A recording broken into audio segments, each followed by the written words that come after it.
ఓం స్వస్తి శ్రీ గణేశాయ నమః. మహర్షి వేదవ్యాస గురవే నమః. మహామహోపాధ్యాయ పద్మశ్రీ పుల్లెల శ్రీరామచంద్రుడు గారు రచించిన మహాభారత సార సంగ్రహము అను కావ్య గ్రంథమునందలి ఉద్యోగ పర్వము. చదువుచున్నది జంగా కృష్ణమూర్తి. కృష్ణుని ద్వారా కుంతి పాండవులకు పంపిన సందేశం. కృష్ణుడు తిన్నగా మేనత్తే అయిన కుంతిని చూడడానికి వెళ్ళి ఆమెకు పాదాభివందనం చేసి కౌరవ సభలో జరిగినదంతా ఆమెకు నివేదించాడు. ఇంక నేను పాండవుల దగ్గరికి వెడుతున్నాను, వాళ్లతో ఏమి చెప్పమంటావో చెప్పు అన్నాడు. కేశవ, యుధిష్ఠిరునితో నా మాటగా ఇలా చెప్పు. పుత్రా, నీ స్వధర్మం చాలా దెబ్బతింటూ ఉన్నది. కాలం వ్యర్థం చెయ్యకు. రాజా, మందకుడు అర్ధజ్ఞానం లేనివాడు, అపండితుడు అయిన శ్రోత్రియుని వేదాధ్యయనం చేసి మందగించిపోయిన బుద్ధి వలె నీ బుద్ధి కూడా ఒక ధర్మాన్ని మాత్రమే చూస్తూ ఉన్నది. శ్రోత్రియస్యేవ సేవ తే రాజన్ మందకస్యా విపశ్చితః అనువాకహత బుద్ధిర్ధర్మమేవైక మీక్షతే.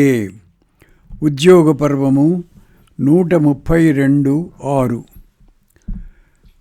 బ్రహ్మదేవుడు క్షత్రియునికు ఏమి ధర్మం విధించాడో గుర్తు చేసుకో.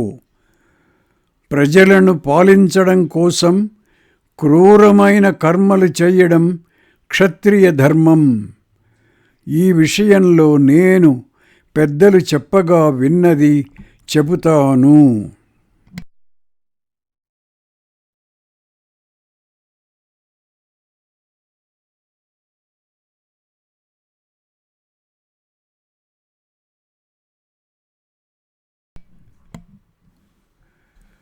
ఈ విషయంలో నేను పెద్దలు చెప్పగా విన్నది చెబుతాను, విను. పూర్వం వైశ్రవణుడు ముచుకుండు అను రాజర్షికి ప్రీతిపూర్వకంగా ఈ పృథివి అంతా ఇచ్చాడట. నేను నా బాహుబలం చేత సంపాదించిన రాజ్యాన్ని మాత్రమే అనుభవిస్తాను అని చెప్పి అతడు ఆ పృథివిని వైశ్రవణు నుండి తీసుకొనలేదట. వైశ్రవణునికి సంతోషము ఆశ్చర్యము కూడా కలిగాయట. తరువాత ముచుకుందుడు క్షాత్రధర్మాన్ని అనుసరించి బాహువీర్యం చేత ఆర్జించిన భూమండలాన్ని పాలించాడు. రాజు ప్రజలను చక్కగా పాలిస్తే వాళ్ళు ధర్మం ఆచరిస్తారు. ఆ ధర్మంలోని 4వ భాగం రాజుకు చెందుతుంది. రాజా, రాజు కాలానికి కారణమా, కాలం రాజుకు కారణమా అనే సందేహం నీకెన్నడూ కలుగవలసిన పని లేదు. రాజే కాలానికి కారణం. కాలాన్ని తన ఇష్టం ప్రకారం మార్చగలవాడు రాజు. కాలో వా కారణం రాజ్ఞః రాజా వా కాలకారణం ఇతి తే సంశయో మా భూత్ రాజా కాలస్య కారణం. ఉద్యోగ పర్వము 132:16.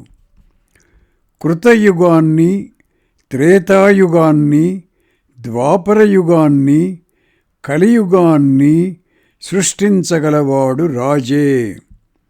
యుధిష్ఠిరా, నీ తండ్రి తాతలు అనుసరించిన రాజధర్మాలను అనుసరించు. నువ్వు అనుసరిస్తున్నది రాజర్షులు అనుసరించవలసిన వృత్తం కాదు. నువ్వు వ్యాకుల చిత్తుడవై అక్రూరత్వాన్నే అవలంబిస్తానంటూ ప్రజాపాలనం వల్ల కలిగే పుణ్యం కొంచెం కూడా పొందలేకున్నావు. నీవు ఇప్పుడు ఏ విధంగా ప్రవర్తిస్తున్నావో ఆ విధంగా ఉండుమని నీ తండ్రి పాండు మహారాజు గాని, నేను గాని, నీ పితామహుడు గాని ఎన్నడూ నిన్ను ఆశీర్వదించలేదు. నిన్ను కన్న నేను బంధువులకు దూరమై పరుల అన్నానికి ఎదురు చూస్తున్నానంటే ఇంతకంటే దుఃఖకరమైనది ఏది ఉంటుంది? రాజధర్మం పురస్కరించుకొని యుద్ధం చెయ్యి. నీ పితామహులను ముంచివేయకుము. పుణ్యం క్షీణింపజేసుకొని సోదరులతో పాపగతి పొందకు. యుధ్యస్వ రాజధర్మేణ మా నిమజ్జీ పితామహాన్ మా గమః క్షీణపుణ్యస్త్వం సానుజః పాపికాం గతిం. ఉద్యోగ పర్వము 132-34. విదులోపాఖ్యానం. ఈ సందర్భంలో కుంతి విదుల అను క్షత్రియ వనిత వృత్తాంతం చెప్పింది. ఆత్మాభిమానవంతురాలు, విద్యావంతురాలు, దీర్ఘమైన ఆలోచన కలది అయిన విదుల అను ఒక క్షత్రియ వనిత ఉండేది. ఆమె కుమారుడు సంజయుడు సింధురాజు చేతిలో ఓడిపోయి దీనుడై ఇంటికి వచ్చి శయనించాడు. అతనిని చూచి తల్లి ఈ విధంగా బోధించింది. నేను కన్న అనందునుడా, సంతోషం అనగా సంతోషం కలిగించనివాడా, శత్రువుల హర్షం వృద్ధి పొందించేవాడా, నువ్వు నాకు నీ తండ్రికి పుట్టినట్లుగా లేవు. ఎక్కడ నుంచి వచ్చావు? అనగా నువ్వెవ్వడవో కొత్తవాడివి వలె ఉన్నావు. అనందన మయా జాత ద్విషతాం హర్షవర్ధన న మయా త్వం న పిత్రా చ జాతః క్వాభ్యాగతో హ్యసి. ఉద్యోగ పర్వము 133:5. నిన్ను నువ్వు చిన్నగా చేసుకొనకు. అల్పమైన దానితో తనను పోషించుకొనడానికి ప్రయత్నించకు. మనస్సు దిట్టపరచుకో, భయపడకు. ఓరి కుపురుషుడా, లే, పరాజితుడవై ఇలా పండుకొని ఉండకు. ఆత్మాభిమానం లేనివాడవై అమిత్రులకు ఆనందం కలిగిస్తూ బంధువులకు శోకం కలిగించకు. చిన్న కాలువను జలంతో అనాయాసంగా నింపవచ్చును. ఎలుక దోసిలి నింపడం చాలా సులభం. కుపురుషుడు కొంచెమునకే సంతోషిస్తాడు. ఓ నీచ పురుషుడా, శత్రువుల చేతిలో ఓడిపోయి శవం వలె ఇలా పడి ఉన్నావేమిటి? లే, తిందుకంకర్ర కొరివి వలె నిప్పు రవ్వలు చిమ్ముతూ భగ్గుమని ముహూర్తకాలం పాటైన మండుము. అంతేకాని ఊక నిప్పు వలె చాలాసేపు పొగ చిమ్ముతూ జ్వాల లేకుండా ఎలాగోలాగా జీవిస్తే చాలు అన్నట్లు జీవించకు. చాలాసేపు పొగ కొట్టుకుంటూ ఉండడం కంటే ఒక ముహూర్తం పాటు భగ్గుమని మండడం మంచిది. అలాతం తిందుకస్యేవ ముహూర్తమపి విజ్వల మాతుషాగ్నిరివానర్చి ధూమా యస్వజిజీవిషు ముహూర్తం జ్వాలితం శ్రేయః నా చ ధూమాయితం చిరం. ఉద్యోగ పర్వము 133, 14, 15.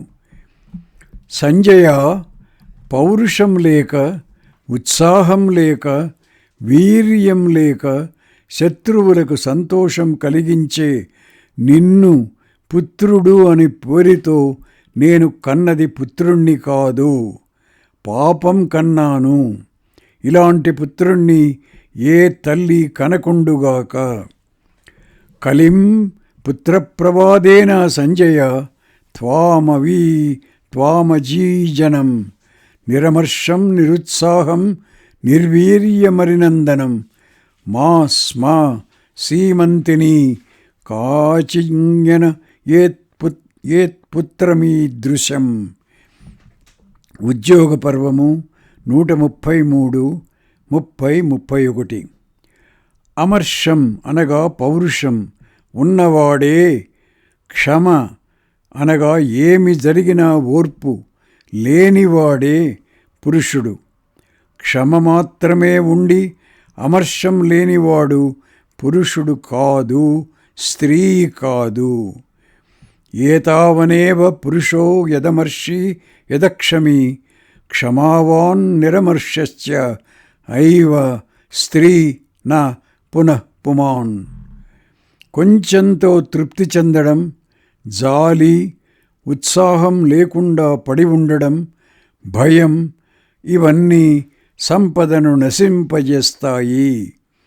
కోరిక అనగా యాంబిషన్ లేనివాడు ఘనకార్యాలు సాధించజాలడు. సంతోషో వై శ్రియం హంతి తథానుక్రోశ ఏవ చ అనుత్థానభయే శోభే నిరీహో నాశ్నుతే మహత్. ఉద్యోగ పర్వము 133, 34. పుత్రా, నీవు పేరుకు మాత్రం సంజయుడవు, నీలో నాకదేమీ కనపడడం లేదు. పేరు సార్థకం చేసుకో, వ్యర్థనామకుడవు అవకు. సంజయో నామ తస్య త్వం నా చ పశ్యామి తత్ త్వయి అన్వర్ధనామా భవ మే పుత్ర మా వ్యర్థనామకః. ఉద్యోగ పర్వము 134, 7. ఈ విధంగా అతి తీక్ష్ణమైన వాగ్బాణాలతో నిర్దయంగా వేధిస్తున్న తల్లితో సంజయుడు, అమ్మా, ఏ విధమైన సహాయ సంపద లేని నేనేమి చేయగలను? అందుచేతనే పాపాత్ముడు స్వర్గాన్ని గూర్చి ఆలోచించనట్లు రాజ్యాన్ని గూర్చి ఆలోచించడం మానేశాను అన్నాడు. ఆ మాట విని తల్లి ఇలా అంది, పుత్రా, వెనుకటి అసమృద్ధిని దృష్టిలో ఉంచుకొని తనను తాను అవమానించుకొనకూడదు. కొంతకాలం పాటు లేని సంపదలు కలుగుతుంటాయి, కలిగిన సంపదలు నశిస్తూ ఉంటాయి.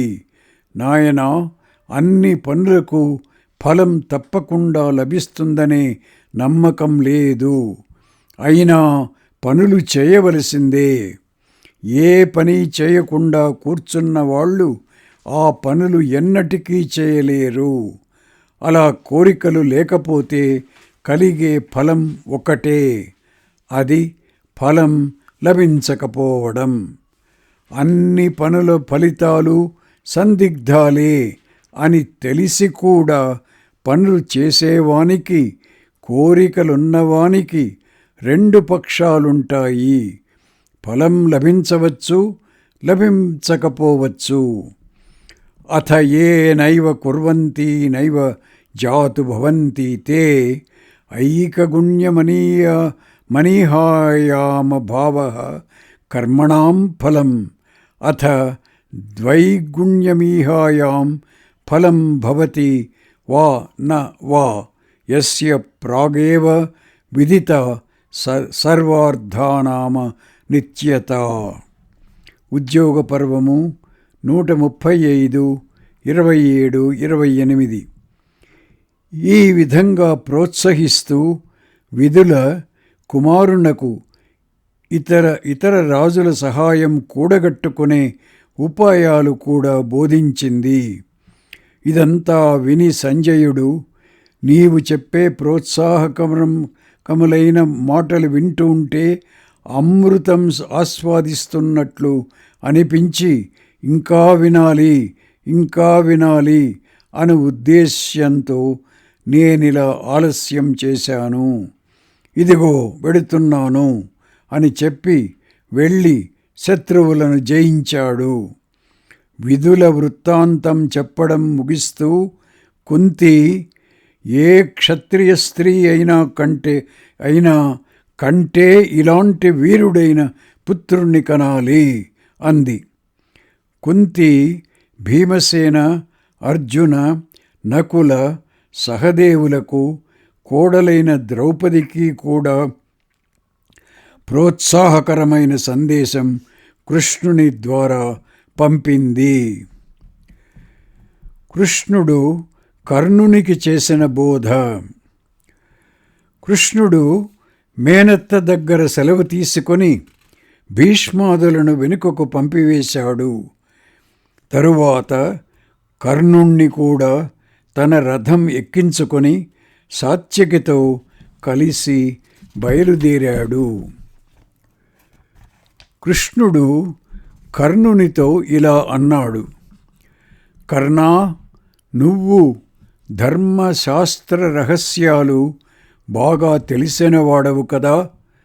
కన్యకు పుట్టినవాడు, వివాహ సమయంలో గర్భవతి అయిన స్త్రీకి వివాహానంతరం పుట్టినవాడు కూడా వివాహం చేసుకున్నవాని పుత్రులే అని ధర్మశాస్త్రాలు చెబుతున్నాయి.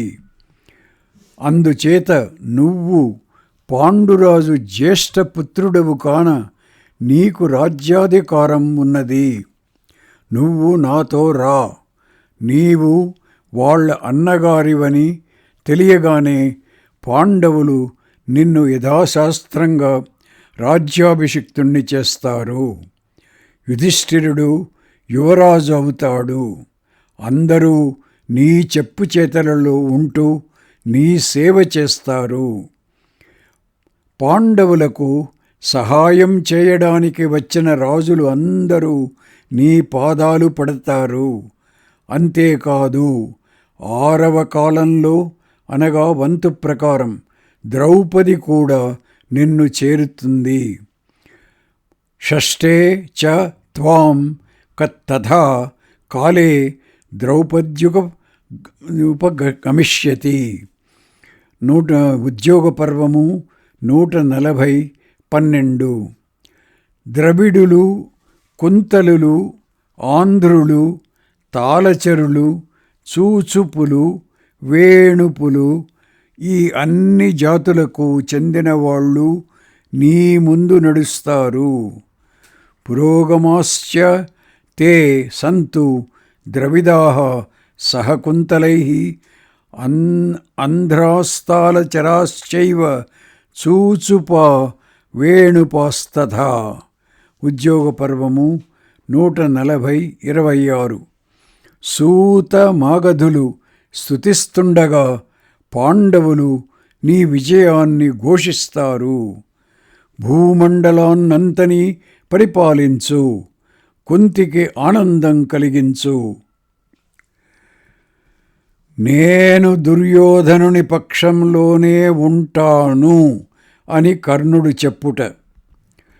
కృష్ణుని మాటలు విని కర్ణుడు, కేశవ, నా విషయంలో నీకున్న సౌహృదం చేత, ప్రణయం చేత నీవు నా శ్రేయస్సును కోరి ఇలా చెప్పావు. అందులో నాకేమీ సంశయం లేదు. నేను ధర్మానుసారం పాండుపుత్రుడనే అను విషయం నాకు తెలుసు. నీవు కూడా అలాగే అంటున్నావు కదా. అయితే సూర్యుని వల్ల నన్ను కన్న కుంతి నన్ను ఆ విధంగా పారవేసినప్పుడు సూతుడైన అధిరథుడు నన్ను చూచి తన ఇంటికి తీసుకొని వెళ్ళాడు. తన భార్య రాధకు నన్నిచ్చాడు. నా మీద స్నేహభావం చేత ఆమెకు పాలు చేపు వచ్చాయి. ఆమె ఏమీ అసహ్యించుకొనకుండా శైశవం నుండి నన్ను పెంచింది. అలాంటి తల్లి రుణం నేను ఎలా తీర్చుకొనగలను? అధిరథుడు నన్ను పుత్రుణ్ణిగా చూచుకున్నాడు. నేను అతనిని తండ్రిగా చూచుకున్నాను. అతడే పుత్రప్రేమతో నాకు యథాశాస్త్రంగా జాతకర్మాదులు చేశాడు. వసుషేణుడని పేరు పెట్టాడు. యవ్వనం రాగానే అతడు చెప్పిన విధంగా భార్యలను స్వీకరించాను. వాళ్ళ యందు నాకు పుత్రులు పౌత్రులు కూడా కలిగారు. అన్ని విధాల నా హృదయం ప్రేమానుబంధం చేత వాళ్లతో కట్టబడి ఉంది. సమస్త భూమండలం లభించిన, బంగారు రాసులు లభించిన, హర్షం చేత గాని భయం చేత గాని వాళ్లతో నా అనుబంధాన్ని త్రెంచుకొనజాలను. దుర్యోధనుని ఆశ్రయం దొరకడం వల్ల నిష్కంటకమైన రాజ్యం 13 సంవత్సరాలు అనుభవించాను. సూతులతో కలిసి అనేక యజ్ఞాలు చేశాను. వాళ్లతో కలిపి వివాహాది సంబంధాలు ఏర్పరచుకున్నాను. దుర్యోధనుడు నన్ను నమ్ముకొని పాండవులతో వైరం పెట్టుకొని అర్జునునితో యుద్ధం చేయడానికై నన్ను నియమించాడు. మరణ భయం చేత గాని, బంధం చేత గాని, భయం చేత గాని, లోభం చేత గాని నేను ధీమంతుడైన దుర్యోధనునికిచ్చిన మాటను అసత్యం చెయ్యను. వధాద్బంధాద్భయాద్వాపి లోభాద్వాపి జనార్దన అనృతం నోత్సహే కర్తుం ధార్తరాష్ట్రస్య ధీమతః. ఉద్యోగ పర్వము 141:17. కృష్ణా, నీవు హితం కోరి చెప్పిన దానిని పాండవులు నీ వంశంలో ఉన్న వాళ్ళవడం చేత తప్పకుండా చేస్తారు, సందేహం లేదు. మధుసూదన, మనిద్దరి మధ్య జరిగిన ఈ ఆలోచన అంతా రహస్యంగా ఉంచు. ధర్మాత్ముడు విజితేంద్రియుడు అయిన యుధిష్ఠిరునకు నేను పాండురాజు జ్యేష్ఠపుత్రుణ్ణి అని తెలిస్తే అతడు రాజ్యం గ్రహించడు. నాకు విశాలమైన ఈ రాజ్యం లభించినా నేను దుర్యోధనునికే ఇచ్చివేస్తాను. అందుచేత ధర్మాత్ముడైన యుధిష్ఠిరుడే శాశ్వతంగా రాజుగా ఉండడం మంచిది. ప్రాప్యచాపి మహద్ రాజ్యం తదహం మధుసూదన స్పీతం దుర్యోధనాయైవ సంప్రదద్యామరిందమ. స ఏవ రాజా ధర్మాత్మా శాశ్వతోస్తు యుధిష్ఠిరః. కృష్ణ, ఇప్పుడు నీ అధ్వర్యంలో దుర్యోధనునితో గొప్ప శస్త్రయజ్ఞం జరగబోతున్నది. ధార్తరాష్ట్రస్య వార్ష్ణేయ శస్త్రయజ్ఞో భవిష్యతి. అస్య యజ్ఞస్య వేత్తా త్వం భవిష్యసి జనార్దన. అధ్యర్వవం చ తే కృష్ణ క్రతావస్మిన్ భవిష్యతి. ఉద్యోగ పర్వము 141:29-30. ఈ మహాయజ్ఞంలో ఎవ్వరెవ్వరు ఋత్విక్కులు, సమిధలు, హోమద్రవ్యాలు కానున్నారో వర్ణించి చెబుతూ కర్ణుడు పాండవులే జయించగలరని, సర్వక్షత్రియ వినాశం కానున్నదని సూచించాడు. అందుచేత కేశవ, ఈ మంత్రాన్ని అనగా ఆలోచనను రహస్యంగానే ఉంచి అర్జునుణ్ణి నాతో యుద్ధం చేయడానికి తీసుకొని రా అన్నాడు. అయితే నేను అనేక సమయాలలో పాండవుల విషయంలో చాలా దుర్భాషలాడాను. అదంతా కేవలం దుర్యోధనుణ్ణి సంతోషపెట్టడం కోసం మాత్రమే చేసిన పని. ఆ చెడ్డ పనికి నేను మనస్సులో చాలా బాధపడుతున్నాను.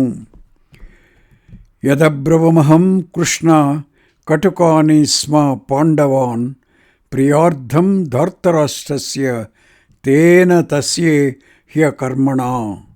ఉద్యోగ పర్వము 141-45. కృష్ణుడు కర్ణుని మాటలు విని, నేను ఇస్తున్న ఈ పృథివిని నువ్వు అంగీకరించడం లేదు. సరే, యుద్ధం తప్పదు. పాండవులందరూ విజృంభించినప్పుడు త్రేత గాని, కృతం గాని, ద్వాపరం గాని, అనగా ఇవి జూదం పదాల పేర్లు ఉండవు. కర్ణా, వెళ్ళి భీష్మద్రోణ కృపులతో ఈ కాలం సుఖకరమైన కాలం, సమశీతోష్ణమైనది.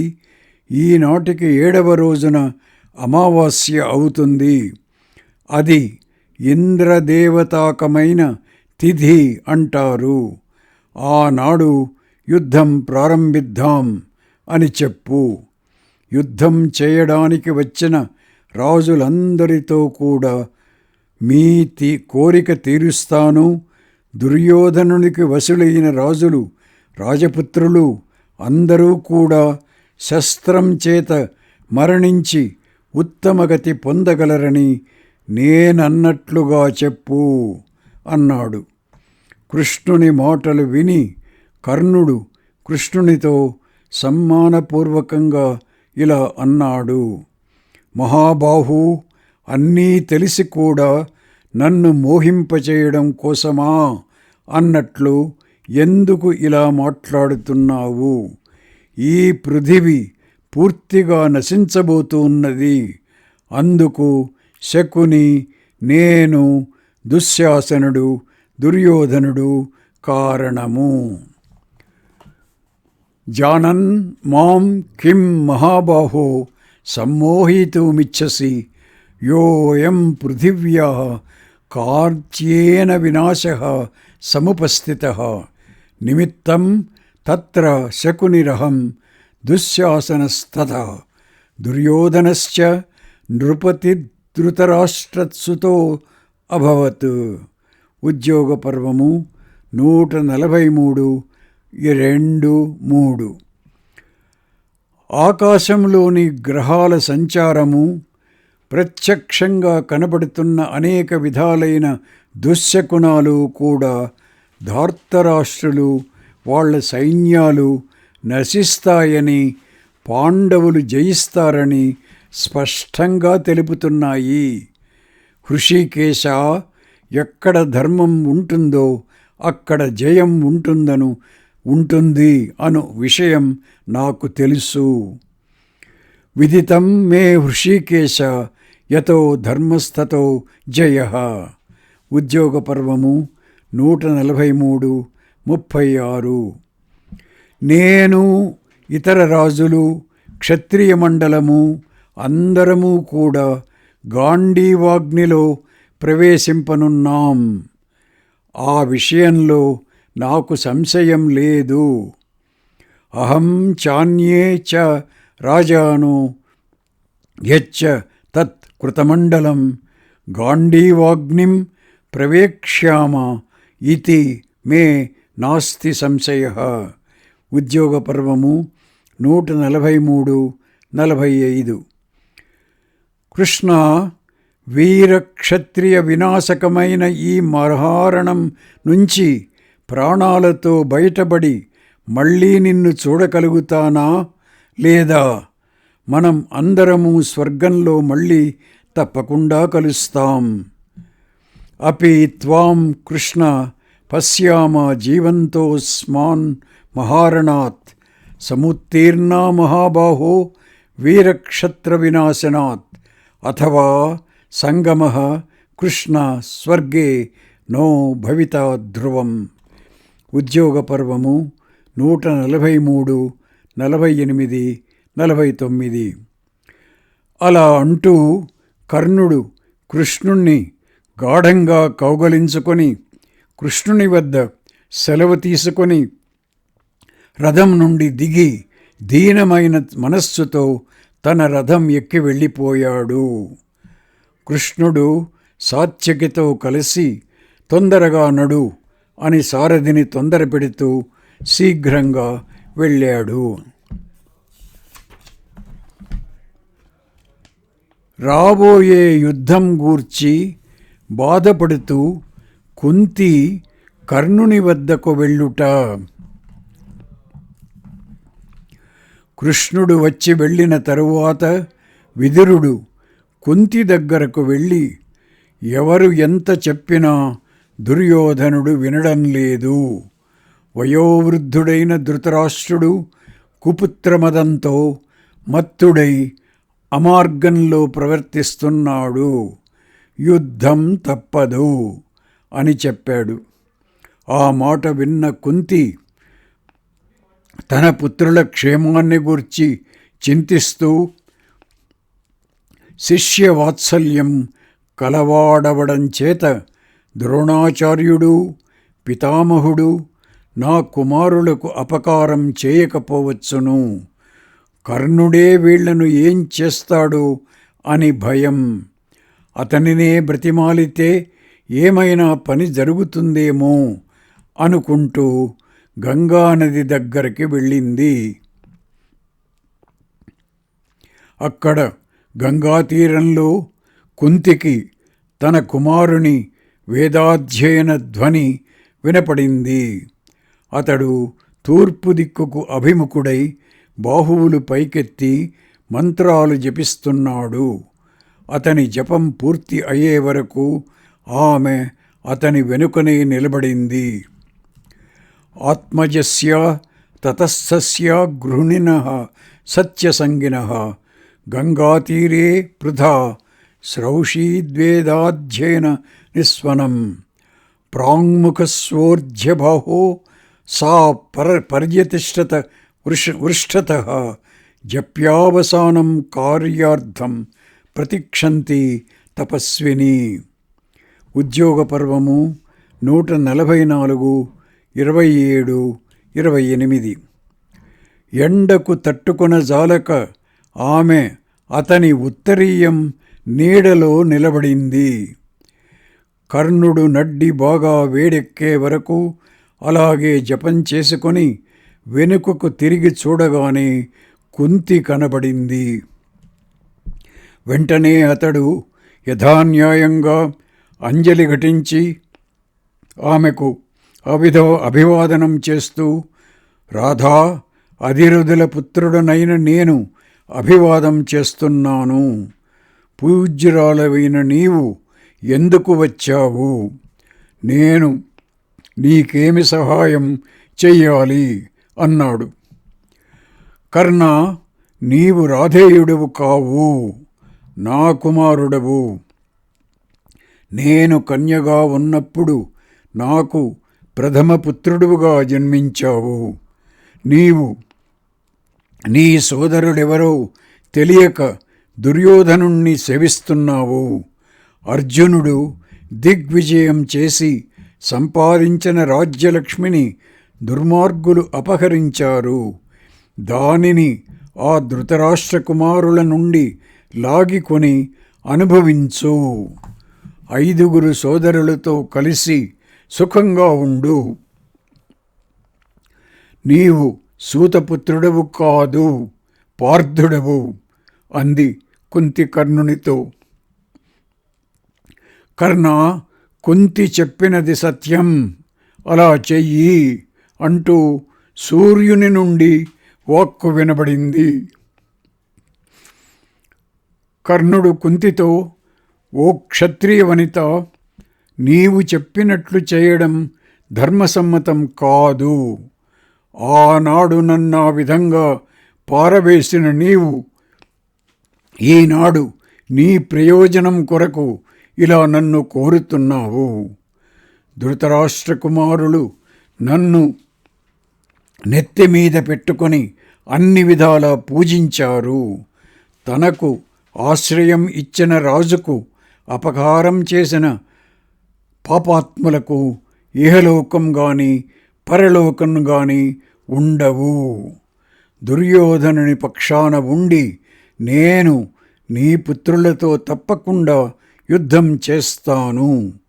అర్జునుడు తప్ప మిగిలిన నీ 4 పుత్రులు నాకు వధ్యులైనా చంపడానికి వీలుగా దొరికినా వాళ్లను చంపను.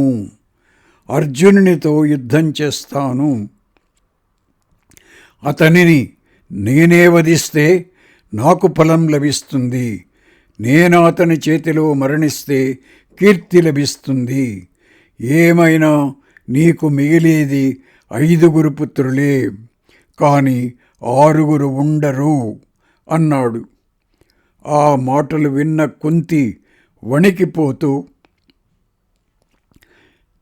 దైవం బలవత్తరమైనది. నా 4 పుత్రులను వధించనన్నావు కదా, అది గుర్తుంచుకో. నీకు క్షేమం మగుగాక అని పలికి వెళ్ళిపోయింది.